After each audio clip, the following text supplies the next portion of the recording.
So welcome everybody. Thank you for joining us today. So we've got this webinar, how to become a leader worth following. So we're going to start with introductions, but what we're going to say, this is a Teams webinar. So like Coco said in the chat, if you just let us know where you're joining us from today, your role and your name, and then hopefully you'll see at the top a Q&A button. So we will be pausing halfway through the slides. We've got some slides that we're going to share with you today. We will pause for some Q&As. If you're brave enough, then please come off mute and ask a question. If not, we'll do some pauses if anyone wants to shout out. If not, pop them in the Q&A and then we will answer them at the end. But lovely to see so many of you. I can see there's still people waiting in the lobby, so we'll just let them in, but this is amazing. So we're going to start today's webinar with introductions. So over to you, Lydia. Perfect. Hi, everyone. I'm Lydia Peddicord. I'm by day as a senior manager of internal communications at GoDaddy. For those of you not familiar, GoDaddy is a company that empowers entrepreneurs everywhere by providing sage guidance and the products and services that entrepreneurs need to thrive. By night or other part of the day, I'm the co-vice president of membership for the New York Tri-State Area chapter of IABC, which is the International Association of Business Communicators.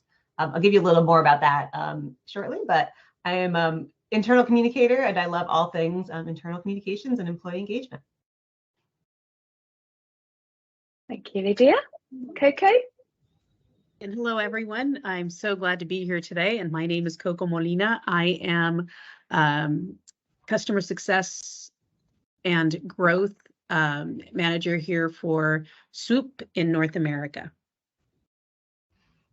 Thank you, Coco. And I'm Gemma Saint. So I work with Coco, so we cover North America, but I'm actually based in the UK. My world has been internal communications for the last 15, 16 years. I was always a channels manager. So my world has revolved around intranet, social networks, been lucky enough to work for some big brands globally and in the UK. So really excited today to take you through our slides and talk to you about how to become a leader worth following. So Lydia, I know you're going to talk a bit about IABC. Yes, thank you. So welcome to our, I see a lot of IABC stuff coming through on the side. For those of you who aren't familiar with IABC, I said we are the International Association of Business Communicators. We are a place for like-minded communicators to gather and learn from one another through in-person and virtual events. We have an online learning community and an annual Global World Conference that's coming up very soon at the beginning of June in Toronto. And I want just a little plug for anyone who's ever thought about joining or any potential members out there. Beginning tomorrow, March 1st, and all throughout the month of March, if you join or renew your membership, there's great incentives being bundled as part of membership, like access to our professional learning bundles around employee engagement, diversity, equity, inclusion, storytelling, and even a raffle ticket for entry to our World Conference. IABC.com is the international page that you can visit to join. And I just have a few stats here. You know, we are just worldwide membership all across the world, organized into different chapters. So that's my little spiel. So if you're interested in joining, definitely visit the site or reach out to me personally. Find me on LinkedIn, Lydia Peddicord, or we can share contact information afterwards as well. But I'll back to our regularly scheduled program. Gemma. Thank you, Lydia. Okay, so we've got a little agenda. So obviously we've done our welcome and introductions. We've got a poll. So this is Teams webinar. This is the first time that we've used polls. So we're going to give this a go. So just bear with us. So we're going to do the audience poll. We've got 3 questions we'd like you to answer. Then we're just going to share some slides about are your leaders worth following. Then we're going to share some top tips and tricks. So hopefully give you some great ideas and tactical tips and tricks for you to take back after this session today to help your leaders lead online. And then we'll open it up for Q&A. So really informal hour. Like I said, come off mute, ask us questions. We love talking about, internal social networks. We've got Lydia here, we've got Coco and myself. So between us, we can answer questions and hopefully get you confident in creating great leaders worth following. Right, here goes the poll. Bear with.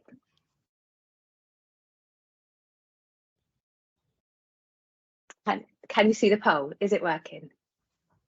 Perfect. So we're going to start with the question, do you use an internal social network? Let us know.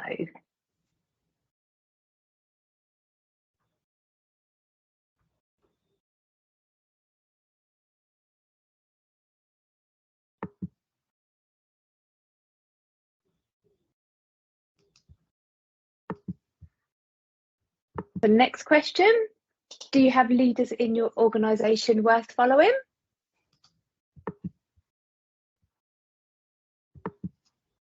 And then the final question, we just wondered what you would like to get out of this webinar today.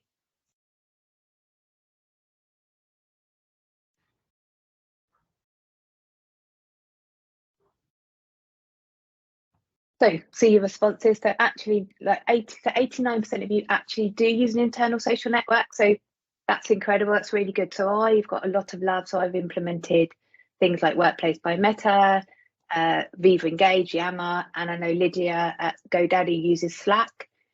So there's lots of different products on the market that you can use, but I think having a social network is a great platform. So, and you do all have leaders in your organisation worth following, so that's really good. Not yet, but try. And so that for that 39% today, hopefully give, like I said, give you some tactical tips and tricks for you to take away. And tips and tricks. Perfect. We come to the right webinar. Okay, brilliant. So let's start. So are your leaders worth following? So we're going to start today with this really nice quote. This is from Craig Mullaney from Brunswick Group. And actually the Brunswick Group do a connected leadership report.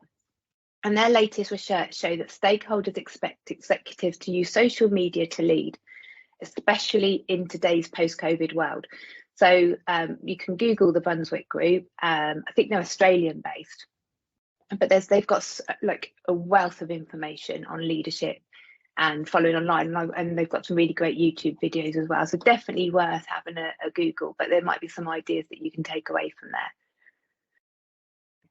So I'm going to start with two leaders today who are worth, oh, my polls have just appeared. Two leaders that are worth following online. So this example here of William Cox from Oricon. So actually this webinar was done by our colleague Emily for the Australian audience as well. And so we work very closely with an agency called Propel and Roger Christie. So William Cox is actually one of his examples, and he says that William is one of the best CEOs out there that shows up online. So William, he usually gets about 500. So when he posts on his internal social network, he usually gets about 500 people interacting. But this post here that you can see, so what they were doing, they were actually moving buildings. So you can just see it's that selfie taken up at an angle, a picture of the building, and then you can see where he shared, when he started at his desk. And so this post, I don't know if you can see, but it had nearly 2,500 interactions. So they are putting that down to an example. So for William to get these great interaction, they're putting it down to purpose. So they were moving offices, the nostalgia. He was sharing that photo of when he started at his desk full of paperwork, and true authenticity. So it's not a polished post. It's literally phone out, selfie, building in the background, and I'm posting it out there. And you can see that he had over 2,400 interactions, 81 comments, and it was shared 5 times. Now the person on the right is Chris Johnson. So this is actually taken from one of the Swoop's blog posts on our website. So we've got a lot of case studies. If you want to have a look at swoopanalytics.com, there's a section called case studies. So Chris Johnson is a CEO for Zone Asia, Oceania and Sub-Saharan Africa. And he actually recorded this video. So again, he's just taken his mobile phone straight to camera, and he actually wrote that copy. Now this post were for his frontline workers. So he's heads up Nestle, and he covers, I think this was for the Italian workers during COVID. So you probably know that Italy was hit quite hard with COVID. And so this was just a reassurance, an empathetic post from a CEO to say, you know, we know that you're going through tough times at the moment and we're with you. And the great thing about using a social network is that he managed to just record that on his phone and post it out there. So it is that immediate, it is that empathetic post. And what he asked was for people just to comment, share, interact, and just to let people know that they are recognising each other during the pandemic. Next slide. So why does this matter? Okay, so candidates want to hear from leaders. There's some research shows that 82% of candidates research a CEO's online presence when considering joining, and candidates are 4 times more likely to want to work for a social CEO. So employees want to feel reassured. So that goes back to that post from Chris at Nestle. He just wanted to put out that reassurance that we understand what you're going through and we're with you. And he posted that onto their social network. Also, there's an article that was released in the Academy of Management Journal. So it was published in July last year. If you Google it, you'll be able to find it. But it was called Communication Miscalibration, the price leaders pay for not sharing enough. So having that empathy, like Chris, it just showed that true authenticity. So there was that reassurance there from the CEO. Stakeholders want more than scripted messages. So 82% expect leaders to use social media to communicate mission, vision, values from Brunswick. And I think there is a time and a place for those scripted messages. But again, another blog post that we've got on the SWOOP website is from Ryan Crocker at the ANZ Bank. And he actually says in his blog that you can smell a corporate comms post from a mile away. So again, it's about being that true self. So I think I think when you do post on a social network, it doesn't have to be that polished post. It can have spelling mistakes. You know, I think people think, oh, you know, it's going to come out, but you can just pick up your mobile device, or if you're on a laptop or on a tablet, you can type and you can be yourself. And I think by using a social network, your true self can show on a social network. And then the last point is, you don't want it to just be another broadcasting tool. So when leaders choose to engage rather than broadcast, the network effect of a single engagement can result in a 146% increase in network activity. And that's actually research done by SWOOP. We're going to go through some slides in a bit showing you the data and how we get to that. But I just think using a social network, you can build the connections. And I just think it flattens that hierarchy. So I know Coco and Lydia, I know you've got some points on this part. Yeah, thanks, Gemma. It's so important to think of internal social media as not just another one-way comms channel like your email or newsletter. The whole kind of purpose of it is that two-way interaction with employees so that you can create that feedback loop, that engagement, that interaction. It has all of the tools and availability there, which we'll get into on some tips and tricks on how to really bring that up. But that is definitely the purpose. So think about it in that way, of your two-way communications tool when you think of internal social media. Oh, I think you're on mute, Coco.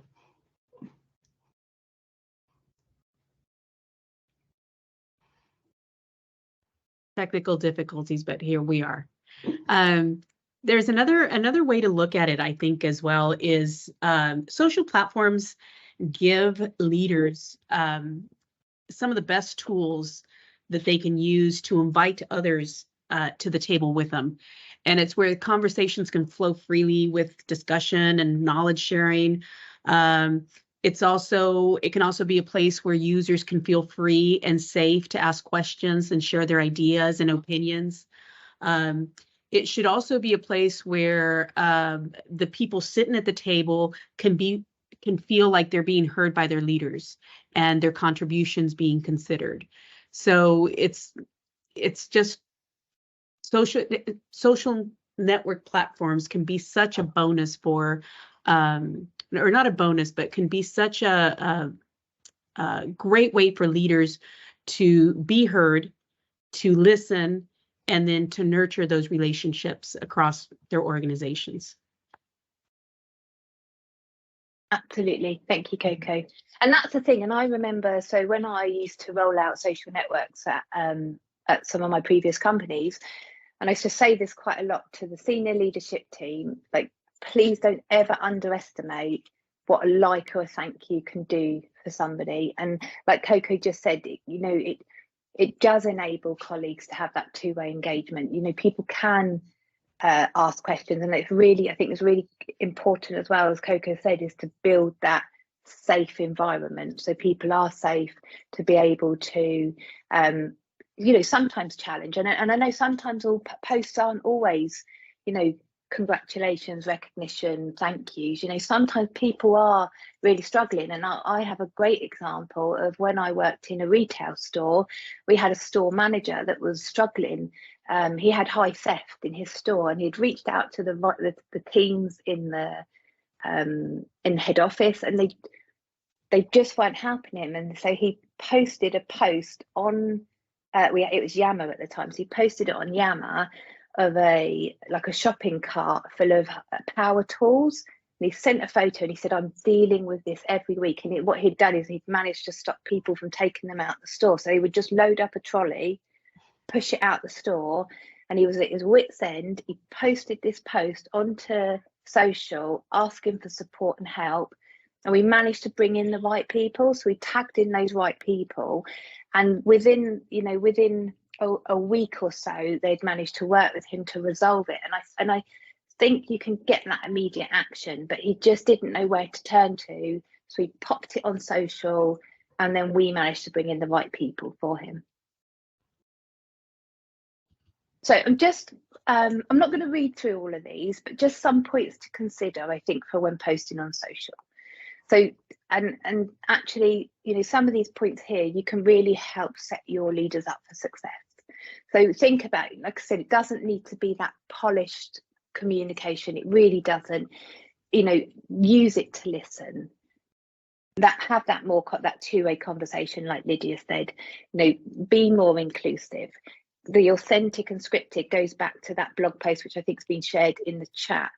Be spontaneous. So if you see something great on there, on the social network, like it, say thank you. Again, we had a retail director, and it was the same place that I worked before. So they had some stock in the store that wasn't going. The retail director had a lot of followers. He is very, very good on Yammer, and this stock wouldn't shift. So he literally within the store took a photo, popped it out there, and set up a competition between all the different stores, and then they managed to shift the stock that they couldn't get rid of, and he was just incredible.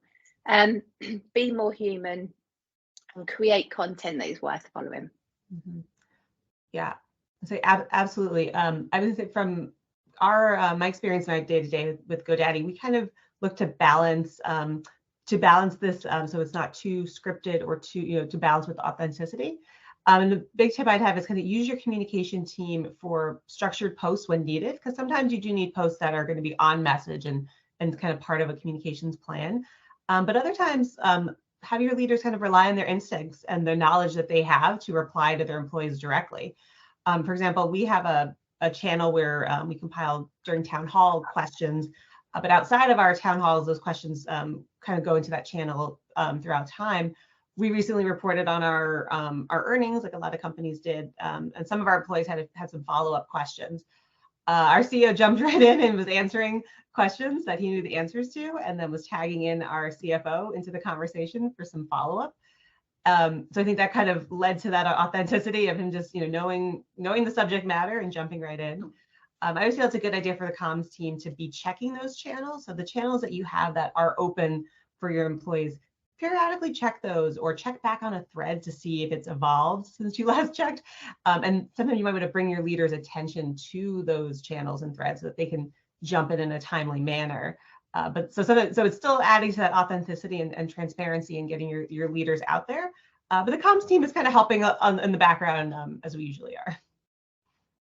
And I love how some of these, the example you just shared, Lydia, shows how important it is, first of all, to ask a question, right? With the research that SWOOP was done, we know that when a question is asked, there is 150% more response than when a question isn't asked. And then I love how your leader just came in and answered what he could, but then also invited others into the conversation that could help nurture and foster that conversation that was going on in there. So we can see all these things where, all the boxes are being checked as far as what makes a good post and what makes a good leader.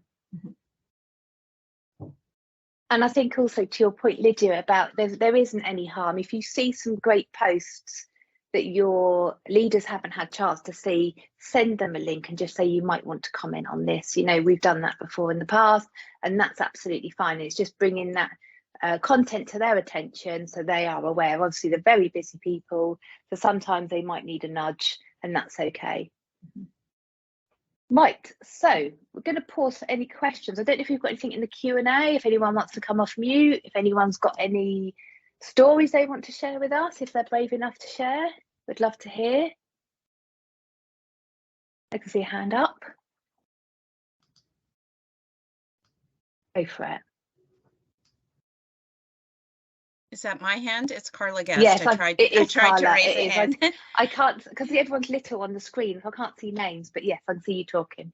Thank you. I posted in the Q&A as well.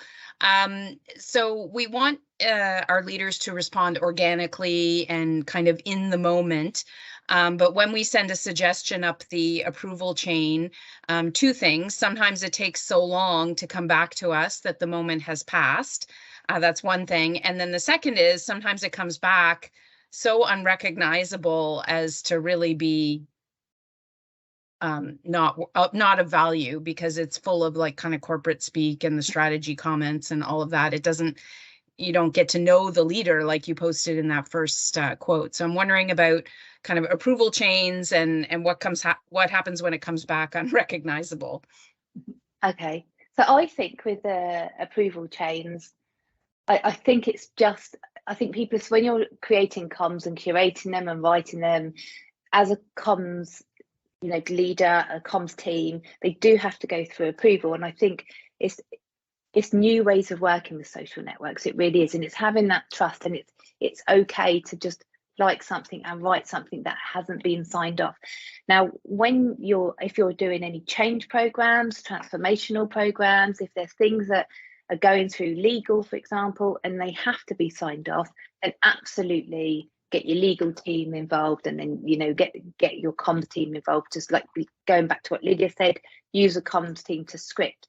But if it's just a case of just go in and say thank you, I think it's just building up their confidence and reassurance that it's okay to be you and show up online how you would. So, and I think as well with the social networks, it's that conversation piece. So how would you talk to somebody in the elevator? How would you talk to somebody by the water cooler, grabbing a cup of coffee?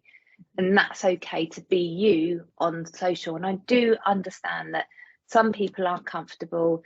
Some, even I don't know how remote you are, but you could say to somebody, if you're in the same office, I used to go sometimes and just sit with the CEO and just help them, just to say, like, let's just write this. And I think the more that you do that, the less then that they need from you when they go, do you know what, I'm going to go and post on that. I don't know, Lydia, do you have any? Yeah, I was going to say, to add on to that, exactly. So we have we kind of set up some framework too for especially when we have questions coming in the town hall, and we'll answer them live. And then every question that's still there outstanding, we commit to getting answers to them. And it looks a little different depending on the answer or the topic. So anything that's kind of in our HR people ops world, we will tag in on the back end the subject matter experts, legal will review, just to make sure we are correct on some of those. Some of the other questions fall into other buckets where we just ask the leader, to let it, tag them in to reply, and it's kind of okay. So we've set up that ahead of time, so that way we don't have to kind of run into that roadblock every time of what needs to get reviewed or what doesn't. So we set that up with legal kind of early on to say this or that. And what I found is sometimes if there's things we do, if we have a leader wanting to post, we may start the draft. So I've found that if we kind of give them a starting point and let them tweak it a little bit, it may stay a little bit more in the messaging or the tone that you're looking for, as opposed to saying, here's this question, do you mind coming up with an answer? So kind of give that, that's what I've has found it helped, but it varies with your leaders too. I have one leader just today, there was a question from a couple days ago that we did draft something for her. She adjusted it a lot and then was looking for feedback before she posted it. So I went in and kind of did a little tweaking and, and consolidated it a little bit. And then she went in and replied to it, even though it was a few days after it had been posted, because what we've set up with that our town hall channel is things will get answered no matter how long it kind of takes. That's kind of the expectation we've set up with our employees. So we look to always close the loop, even if it's a couple days later. Does that help? Thank you. A little bit. Thanks, Carla. And I do, like I said, I do think it is that reassurance, and the more confident that people get at posting, the better they become. But it's just taking those first steps, and you might just need to handhold a little bit at the very beginning. And I think the data really helps too. We have some leaders who are great and others who are not so great. So to be able to point to the number of likes, comments, reshares, to a leader to say, this is the kind of engagement that so-and-so is getting, and by being authentic, empathetic, and timely, I think that helps too. So thank you. Exactly. Is there anyone else? No? I look in the Q&A? I can't see. Okay, right. So we will continue. So here's some research on some traditional engagement methods that you've traditionally used as a comms team. So your emails, your town halls, your roadshows, and you're walking around. And so we've just figured out the reach. I think someone's on, just to pop on mute, if possible. So your email, I know email is used a lot. So a lot of companies are very email centric. Definitely get that 100% reach, but it tends to be that very low engagement. I think you're fighting with lots of other emails. Your town halls, they're great, but they're very time intensive, very resource heavy, same as roadshows. If you want to get your senior leadership team involved, you need to organise diaries, you need to make sure everyone can be in the same place at the same time. And then the walking around the floor walk, again, a great idea, but doesn't really get much reach at all, especially if you're walking floors like call centres and, they can't come off the telephone.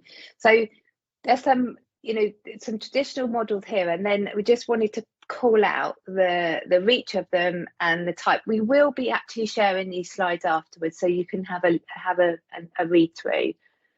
So this is a problem, and then this is how you can resolve that. So using internal social media. So the reason why, so wide reach. Okay, so people can connect with all colleagues that are on the platform, and then they can check it in their own time. It's transparent, it's frequent, authentic. There's that two-way, so not like email, so it's that one-way traffic. You can do the two-way engagement. It's direct, it's always on, and that everyone's an adult, so it depends on how they want to consume. I remember people saying to me, are you going to tell people that they don't need to check it after 6 p.m. at night? No, people are adults, and it's like with any other social media, you decide when you want to go in. You might have some time, you might sit on your sofa of an evening, and then catch up on that day. It scales. And I think using an internal social platform is very highly impactful, and it has really low execution costs as well. So it can just be done anytime and can be done anywhere, especially if people are using the mobile app.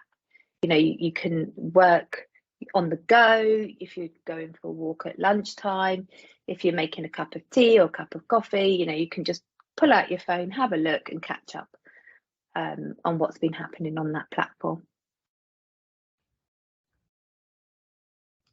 So we're going to go back to William Cox again at Oricon. So I just want to show you here the power of sharing internal posts externally. So these are all LinkedIn post, and these are all from colleagues at Oricon. So they are proud to work for Oricon. They're happy to share, how they work, how they show up at work, and what they do in their own time. And I think employee advocacy, is building a culture where they want to promote this, where they work Oricon, which is truly amazing. And again, in the comments, you can see that William Cox actually shows up. So not only does he comment internally on the social platform, he actually shows up externally on LinkedIn as well. And I do know that, there are some great leaders that show up on LinkedIn. And I just know that you look at their posts, they're very much probably very scripted, and people will write to them just nothing. There's just nothing there. And I think that's the most important thing, is if you're going to post, we're going to share some data on that in a minute, but if you're going to post online, I think if you're going to ask questions, if you're going to post, just make sure that somebody's there to reach out and answer them. So I'm just going to share a quote here from Gallup. So building trust has never been more important or as difficult. So high trust workplaces see 50% higher employee productivity, 106% more energy at work, and 13% fewer sick days. Companies with high trust outperform low trust companies by 186%. And that's statistics from Gallup. But Lydia, I know that you've got some examples of a previous workplace of where your CEO did show up well on LinkedIn. Yeah, absolutely. My previous company here, I was working with Wyndham Hotels and Resorts, and the internal communications team used LinkedIn as kind of an extension of our employee engagement strategy. We saw LinkedIn as a tool for both talent acquisition, but also employee engagement. And so our CEO and executive leadership team there were very prolific on LinkedIn. Sometimes the comms team would assist with a lot of that to get that messaging right, but a lot of it was their own organically sharing. For the messages that we kind of posted out or had our CEO share, we would tailor anything internally, internal messaging that we could then adjust so it could be shared to an external audience, knowing that there are, it is outside of just your employees in that frame, even though your employees are engaging a lot. But when we think about this vehicle, in addition to internal, it does help broaden that engagement, opportunity for employee engagement, since you are reaching employees where they are, which is really what kind of the world of work has kind of evolved into, right? And that's what the internal social media does, reaches your employees kind of where they are. They can access it from wherever they are. Same with if you think about LinkedIn. So kind of thinking of those as two sides of the same coin, I think it really helped in my previous company. Currently, it's more of a brand, or GoDaddy uses a little more the branding team, external team focuses on LinkedIn. So I don't think too much about our strategy, but we do share a lot of the same content too, just with different teams. Thank you. Mm-hmm. Okay, so what we're going to show next is some data from actually SWOOP Analytics. So before I joined SWOOP, so I only joined SWOOP in October last year, so I'm still relatively quite new, but I was actually a SWOOP customer for 5 years. And so I'm just going to talk through some of the dashboards that I used to use and actually I've seen examples of.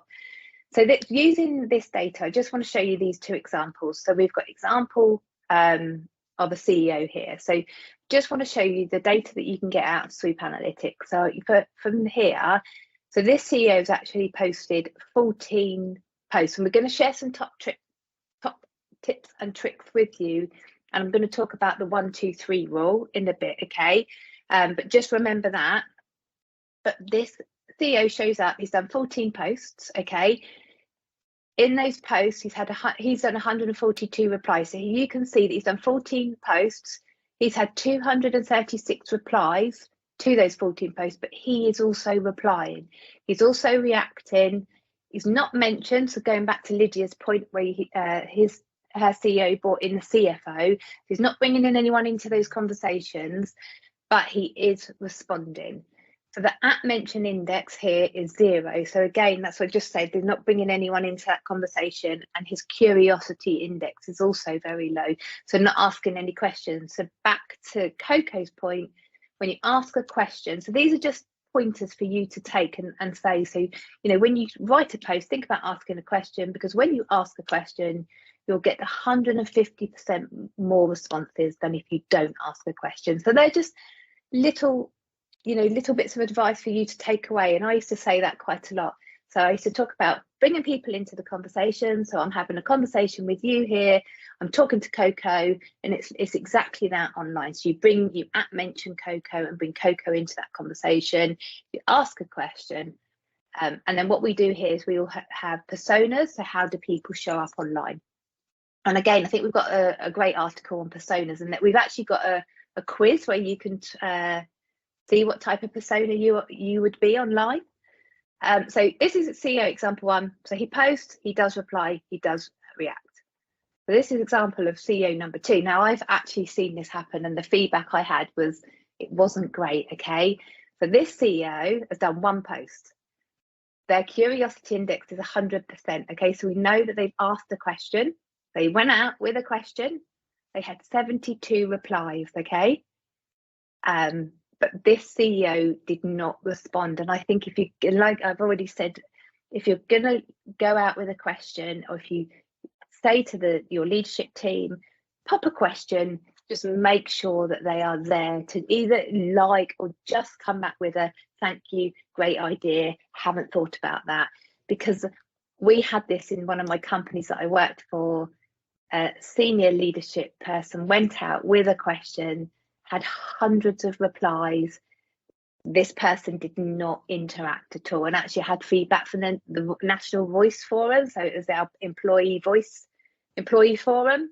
And they said, and I used to say, you get 2-way engagement. And they said, no, you can't, because they put this post out, over 100 replies and just nothing back from us. So I was like, that is a really fair point. So just again, another top tip, if someone's question, please make sure that they're about to respond.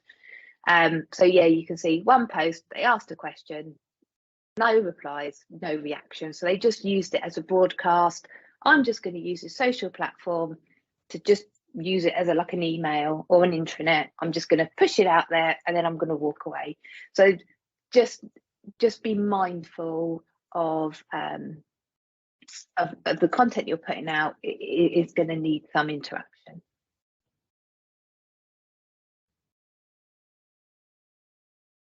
So how to become a leader worth following. We're going to share some tips and tricks. Do we have any questions? I can see Natasha's put, many executives believe that they're too busy and too old to spend time on social media.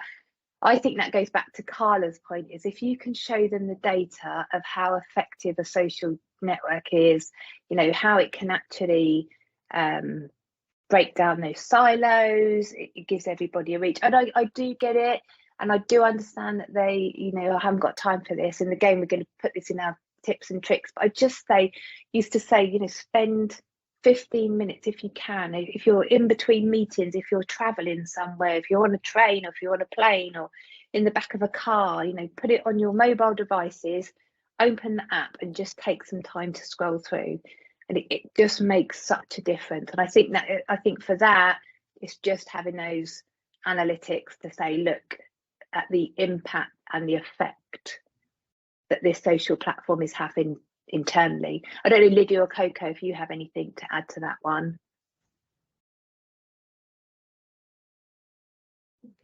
I've shared on the Q&A a link to where it shows there's an article that I can't remember if it was Sharon Dawson, our SWOOP's external communications director, wrote about the impact that leaders have when they are present in these types of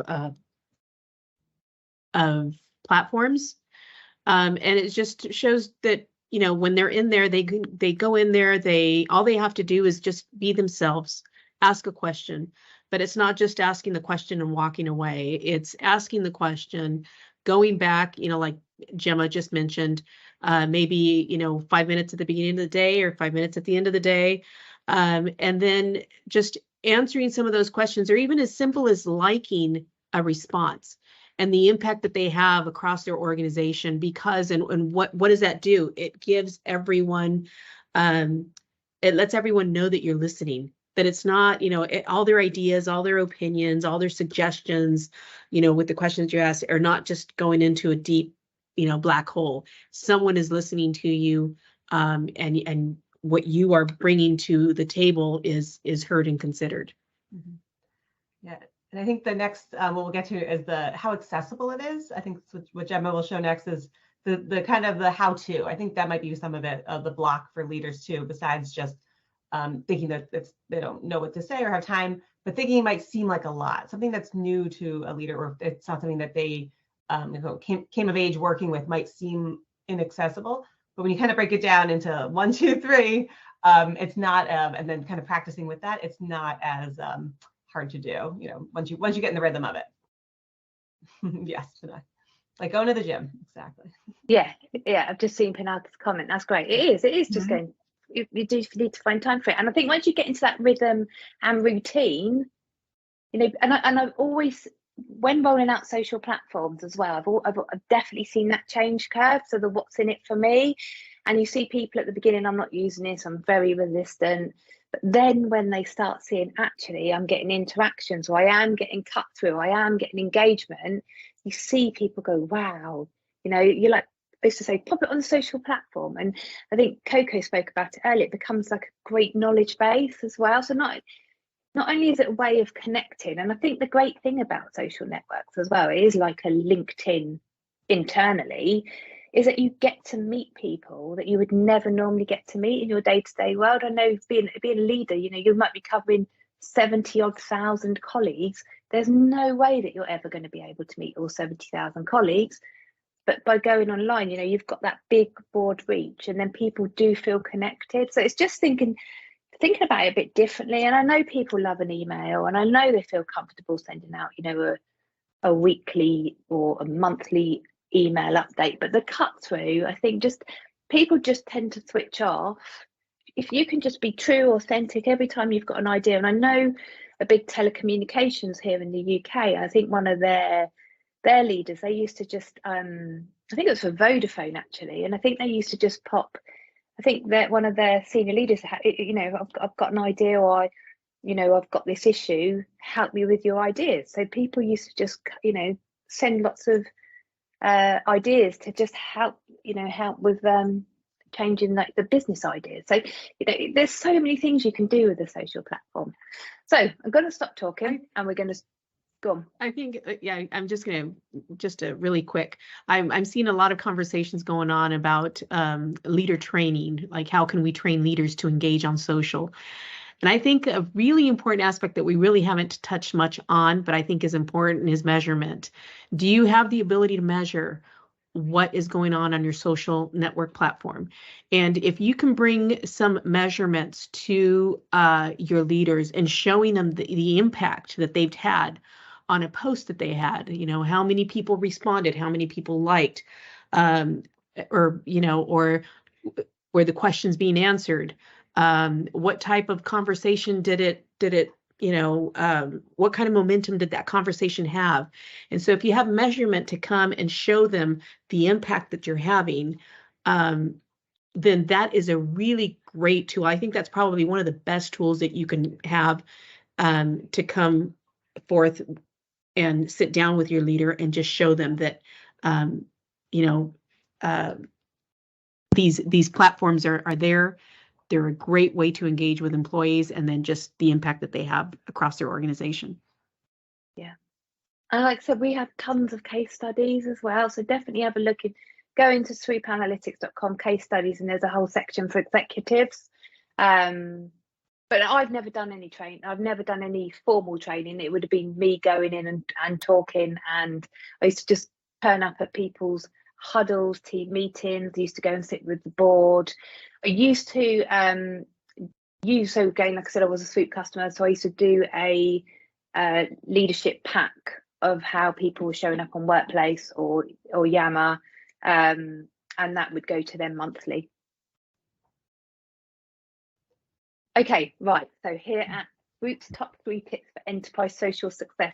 We are sharing the slides. I know I've already said that, but if you want to take some top tips here, go for it, because this was my Bible. This is what I used to say to anybody that was posting on social platforms. So remember the 1, 2, 3 rule. Okay, so this was super simple. So every time you go on and do one post, make 2 replies and do 3 likes. Okay, so just get into again that rhythm and routine of posting, replying and liking. If you go on and you're a lurker and you don't want to post, that's okay, but then remember the 2 replies and the 3 likes. So this, I used to say this was my mantra. Okay, ask a question. So again, we've told you from our from Swoop's research, you're 150% you'll get more replies if you ask a question. Okay, so just something to think about when people are posting online, and bring people into that conversation. So mention others, and then you're 73%, you'll get 73% more replies. So I'll leave the screen up if you want to take some notes. We are sharing these slides, but these are just some, 3 things there. That's all it takes, 3 things. And make it easy. So I used to say spend 15 minutes on it per day if you can. And it doesn't have to be 15 minutes in one go. It could be 5 minutes in the morning, 5 minutes at lunch, 5 minutes towards the end of the day. So you choose, but just take out 15 minutes a day if you can. During that 15 minutes, you might be taking breaks from your screen. So if you're on a screen break, walk away, make a cup of tea, grab a water, get some fresh air, have a look at your social network. So then that leads me on to getting the app on your mobile device. So then you can engage on it anytime and anywhere. So on any device. So like people, I used to install on my personal device. That was my choice. I wanted to do that. It's not mandatory, but just if they've got a work mobile or a tablet, then definitely recommend and suggest installing the app.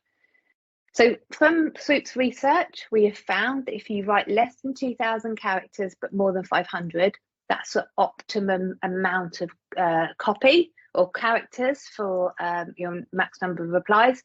So something that Lydia pointed out as well is chunk that copy and make it scannable. So think about that mobile first experience for people that are using it on the app. So you'll know how you'll all read online. So just make it, quick and easy to read.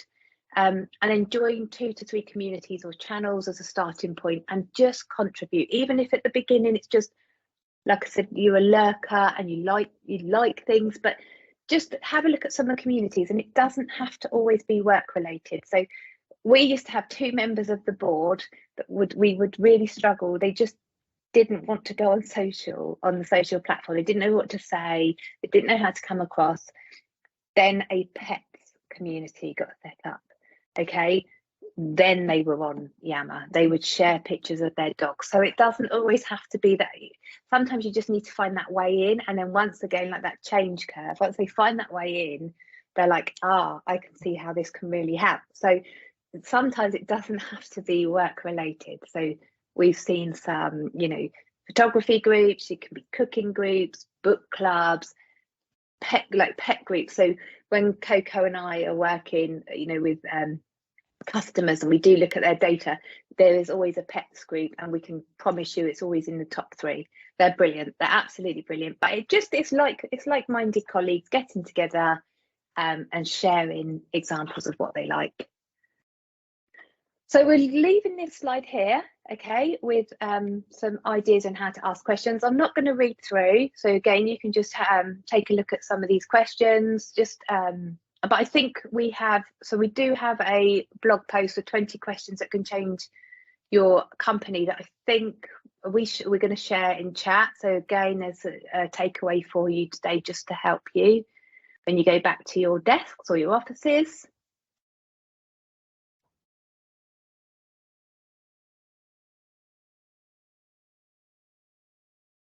And I don't know if you can see this, I don't know if this is a bit small, but I just want to finish up on today. So again, this is from SWOOP Analytics, and I used to use this a lot, but this is a benchmarking tool. So you can actually benchmark. It doesn't always have to be senior leaders. You can benchmark, I don't know, your digital champions, for example, or your networks, but you can just pull in people's names and then you can see how they are showing up online. So I think you just use data. So back to Coco's point, it's just helping your leaders adapt and thrive by just starting with the data, making small changes and just measure as you go. This was a super useful tool. And sometimes I used to just create this I would just put it into a PowerPoint and then just drop it. I wouldn't say anything, just give it into a pack, and then you used to just watch people go, well, how do I get to number one, or I want to be better, or why am I not down, why am I not down the bottom? So, and then it just helps you have those conversations. And then I used to be able to coach the leadership team to just really help them show up online. And just back to you, your point, Carla, it's just that reassurance that it is okay to post. So quick plug from Swoop. So if you want to try Swoop, if you want to, we do a 2-week free demo. So even if you wanted to have a little look at your data, see how people are showing up online, get in touch with Coco or myself. We're on LinkedIn. We also have a Swoop Analytics users and friends LinkedIn group.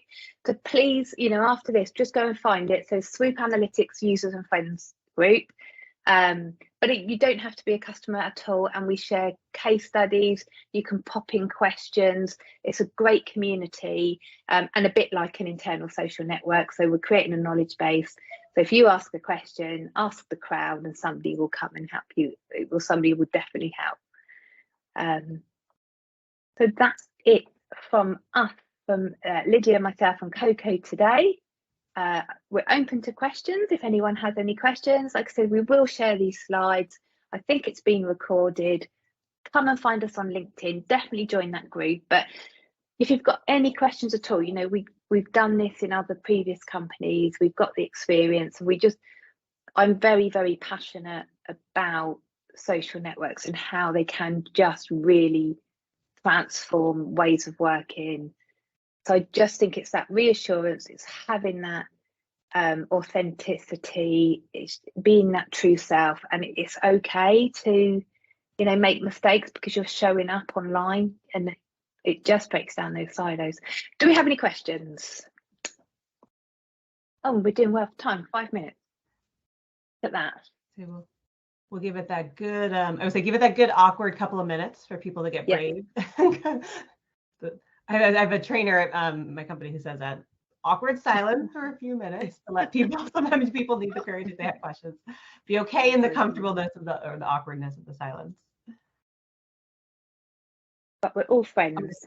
I do see Panaki put one in the Q&A. For your leaders' efforts, do you have data on which combination of these attribute to help leaders have more followers? Yes. So I think that was obviously Swoop plug again, the benchmarking report. But you can have a look at, so you can do the benchmarking.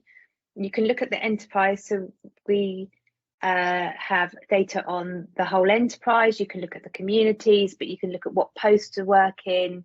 I'm just trying to think what I did, but it's that two-way engagement. You can look at community health index, and I think it's just about showing up online, isn't it? I was referring to slide number 9. I thought you had a interesting slide that kind of gives a bunch of polarities between the type of personalities you are. Am I purposeful or polished, listening versus talking? And I wonder if you kind of look at each one of those as two sides. Like, are you seeing kind of when someone is more polished, they're getting more followers, etc.? Yeah, I think it probably goes back to that very first post I did of William, wasn't it? It's these that you can show that normally, like I said, normally he gets about 500 likes, but this, it's like even the camera angle, you'd say to somebody, go high with a selfie, wouldn't you? But do you notice that it is that raw content? It's showing them, this is me, and I'm showing that vulnerability. I'm showing me. I don't, it's not that filtered look. This is me. Like they say in The Greatest Showman. This is me, and it's that nostalgia. It's that it's being your true self. I think it's just showing up and showing that vulnerability, and it goes back, doesn't it, to that? I said, but people know when it's a scripted, and I think as well if people ghostwrite. So again, I'm going to use one of my examples, and I spoke to Lydia and Coco about this, and I am aware that I am based in the UK. I know not everyone probably know what it's like midnight here in the UK. So there's probably no one from the UK here on this call, but we had a CEO. So he was a German CEO, and somebody used to pretend. Well, actually, a few people used to pretend to be this CEO, and somebody from the north of England posted something about food, and it was about mushy peas and chips and gravy. Like, I'm from the south, I don't even know mushy peas, chips and gravy.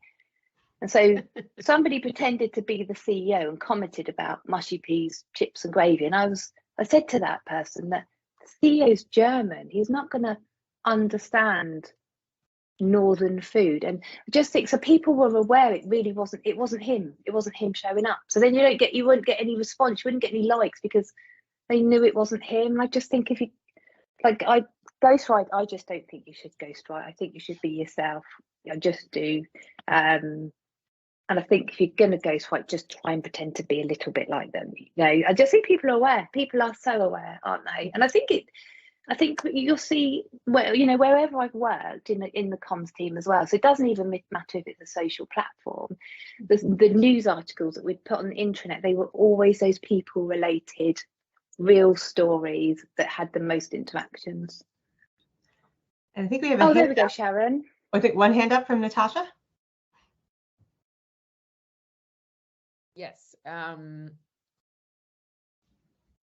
think ghostwriting is something that a lot of leaders would love to rather do as the easier way out, and it does, if proposed, it does tend to get the yes, let's do that, and therefore removes any responsibility or accountability on that particular leader to connect with their people. My question is, I suppose, after you share statistics and after you give them simple steps, I think the continuity part of it is perhaps a challenge, where this could start something and then there's a need for ongoing support, like nudging them, saying, okay, you need to keep it going and not just do it once and then forget about it afterwards. That's a massive challenge, I think, the continuity, the long game aspect of helping leaders understand the value of reconnecting every week. And I love the 5-minute tip, to be really honest. I think all of us can find 5 minutes in our day to connect with someone. And if you can do that on your socials, why not? But yeah, if you have any tips for the long game aspect, that'll be great. Yeah, I think so. I literally used to have, I know, and this was before COVID, and I know we're probably in a really different place as well now, but I used to walk around to the CEO's office once a week and I would sit with him and go through the posts that I thought were right. I'd take the data with me. I do think as well that sometimes if you've got a leader that just isn't interested, you can't force someone. You can't, if they're not comfortable doing it, but then go and work on the other people in the team that, you know, that are prepared to do it, and you make them shine. So you might just need to invest your time probably elsewhere, and then they get it, and then that's what I used to say. So we used sometimes, and this is really bad, and like, just don't waste your time on people. There's some people that aren't, they're just not going to do it. Flatly refuse. So let's not go there. But actually there's people that want to learn, there's what they want to try, they're just not confident. So you just probably need to spend a little bit of time with them, Natasha, but it might just be a case of, I don't know, a few months of just bringing their confidence up, and then they can just post and like things.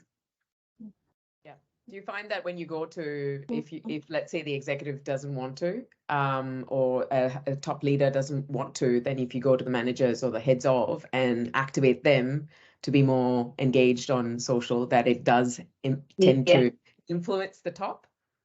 Yeah, and then take a benchmarking report, like just drop that benchmarking report, boom, and then they'll go, oh, why aren't I up there? It's because you don't post or you don't say anything. Yeah, sometimes the data does help. It does, and people do say they're busy, but back to Pinaka's point, you try and find time. Just try and find time. Your CEO, just or a senior leader, and people are genuinely interested and they do want to hear from you. And this is a great way for you to go out there. And just like I think Lydia said at the beginning, you can help, you can just give them that reassurance. And sometimes they just want to write something and then you'll just check it with them until they have that confidence to post. But if people flatly refuse, then I just don't, you might not go, you might not get there. But then again, it's that, like, let's go back to that change curve. Well, what's in it for me? When they start seeing, actually, I am getting real cut through, real impact, I'm going to give it a try. But it does have to be that you've got to keep going, you've got to invest, and you've got to nurture and foster these communities.